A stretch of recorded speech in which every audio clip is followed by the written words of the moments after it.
Hello, I hope you're all safe during this time of crisis. My name is Patrick, and today my group and I will talk to you about cross-culture communication.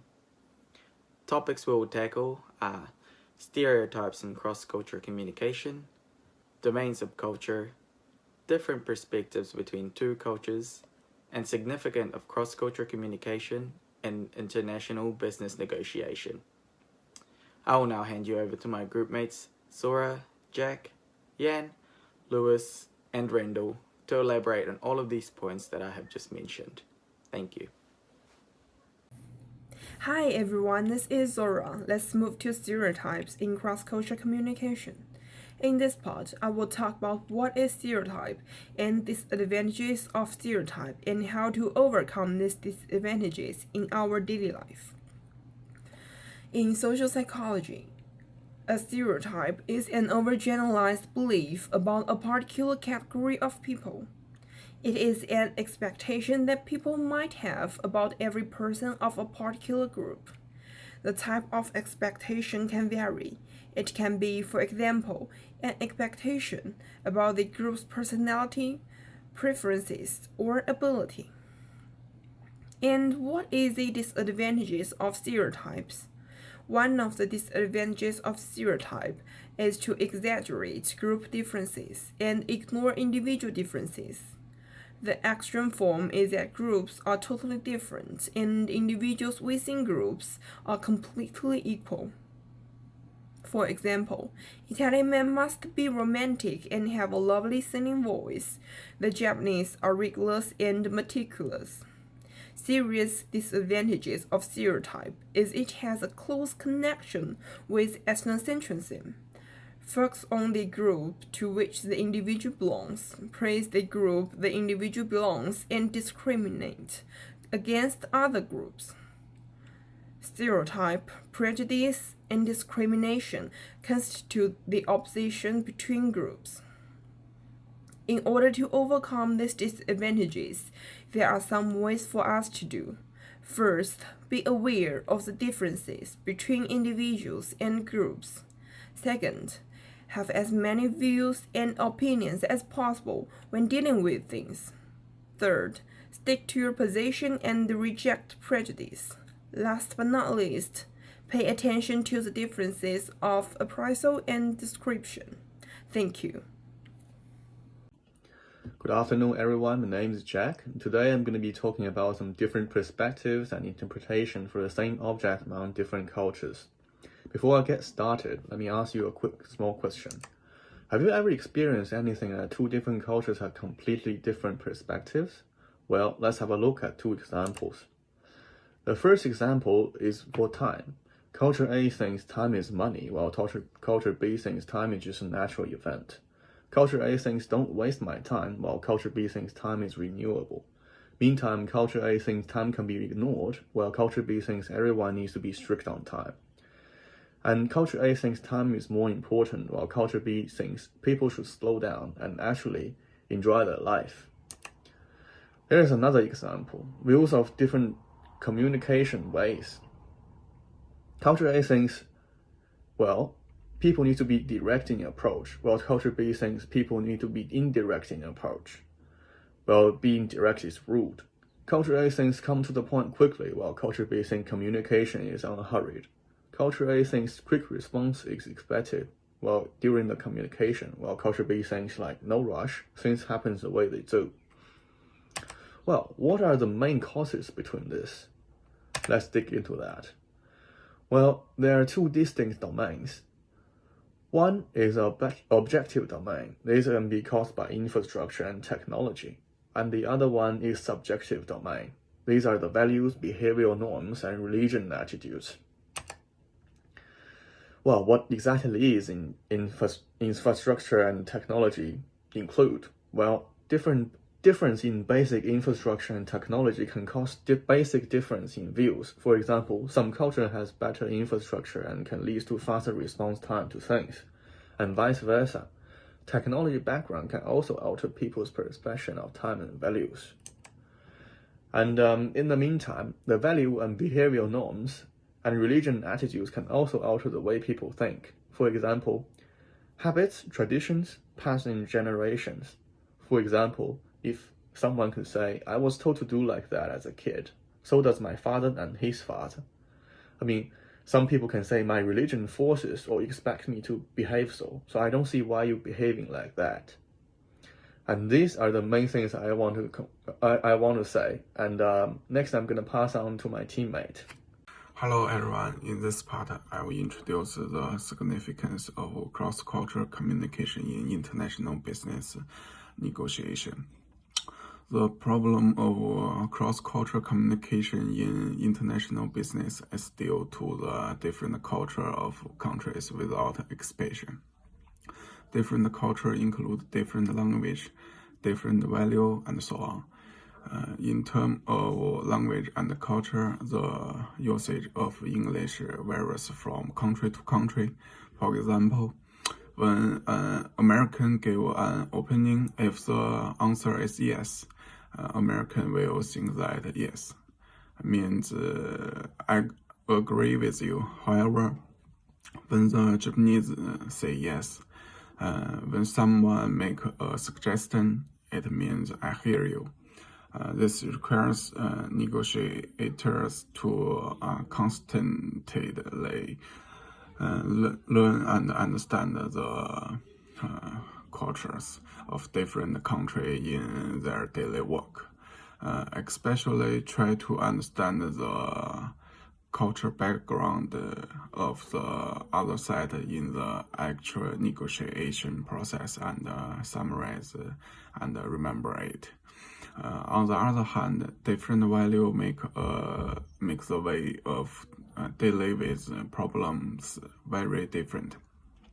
For example, before a business negotiation between a Chinese and an American, in China, the leader says there will be a meeting at 2 o'clock in the afternoon. So the employee will always arrive about 15 minutes or more early. In the US, if the leader said that the 2 p.m. meeting, the staff may be about 5 minutes early. Therefore, it requires business people to master the customs thinking patterns and social value of different countries so that business people can adjust the communication message according to the cultural background of different countries. Okay, I will pass my teammate. In multicultural, there are differences in Western culture, especially in terms of communication, specifically in greetings and business practices. The first example of this is a pōwhiri. A pōwhiri in Māori is a welcoming ceremony including speeches, dancing, singing, and finally the hongi. It is used to both welcome guests onto the marae or during other ceremonies, such as a dedication to a building. Following the call onto the marae, everyone sits down, and during this time, people ordinarily stand and share a little bit about themselves, of where they come from and who they are. This is their whakapapa, their genealogy. This is where Māori introduce their family tree, local river, mountain, and a little bit about themselves. This is very different to communicating in a Western culture, as a list of your parents and grandparents usually isn't required when entering someone's home or place of worship. This is very different to the West, as when conducting business meetings, your family is very rarely called into question. You are your own person and have a clean slate when coming into new opportunities. However, in Māori culture, you may come into a meeting with a bit of extra mana, that's respect, if your family has had a positive impact in the community. This is also the other way. If your family has had a negative impact on the business, they may not want to deal with you. When someone finally greets you formally in Māori, it's extremely different to Western cultures. In Western culture, usually a handshake would do as a sign of respect, whereas the Māori greeting is far more intimate and it's called a hongi. A hongi is performed between two people by pressing their noses together and sometimes touching your foreheads together. This greeting is used as a traditional meetings along Māori people in major ceremonies such as a pōwhiri. This pressing of the noses together builds a deeper connection with other people and decreases tension far more than a handshake. It is also a sign of trust as you become physically close to someone and let your guard down. This is very different to the West, as it is far more intimate and far more engaging and suspenseful. Instead of writing down the previous generation's stories, Māori use waiata. Waiata serve many functions. As a form of formal speech, sung to express grief, and a waiata can also be used to teach children to urge people to take up a cause or to mourn in times of loss. Waiata can record a tribe's past by referring to its ancestors, events, and place. This is sometimes used to settle historical debates. This is very different to Western culture, as the majority of historical events were written down. These waiata is how Māori would communicate their history to foreigners and those from not in the area. In business, Māori have very specific values they must uphold. Two values that I think are very different to Western cultures are kaitiakitanga and katuhititanga. Kahatitanga is the sense of unity and shared sense of belonging in a business. This could be your rapport with the boss, or as the employer having a good connection with employees and other employees around you. This creates a sense of belonging in vast and varied ways. It is about the business position in a community and how it might be inclusive and create well-being. It also applies to the belonging an employee might feel within a business and its culture. It is also relevant to the unity expressed with each and every person working towards a shared goal or vision. This is business unity and collectivism. Everyone wants to work in unison towards a collective goal that the company has, and this is very high on the Māori business agenda. Secondly is kaitiakitanga, or the guardianship of natural resources. In Western culture, there is far less respect for the environment around the business and the environment that people might have grown up in. This could include, mass logging or mining in other countries, whereas kaitiakitanga is having a responsibility for the environment and trying to promote sustainability. It includes the preservation of natural resources for future generations specifically, meaning businesses need to create plans for hundreds of years in the future to ensure that what they enjoyed during their time is not gone due to global warming or over farming, over mining. In conclusion, stereotyping is a general belief on a group of people that can hinder and cause a communication barrier and conflict between different cultures. It is important for participating parties to think and comprehend differences in culture and the way other people interpret information.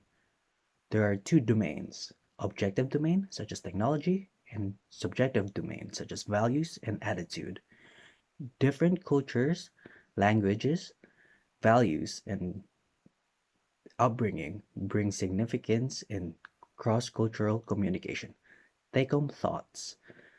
Communication comes in many forms. In Western culture, hand signals and casual hierarchy could be more frequent, whereas in Asian cultures, it is more likely to be formal. To improve communications, both in day-to-day life and in business settings, we must understand cultural differences to interpret the intended messages of the communication. That is all. Thank you for listening and participating in our presentation.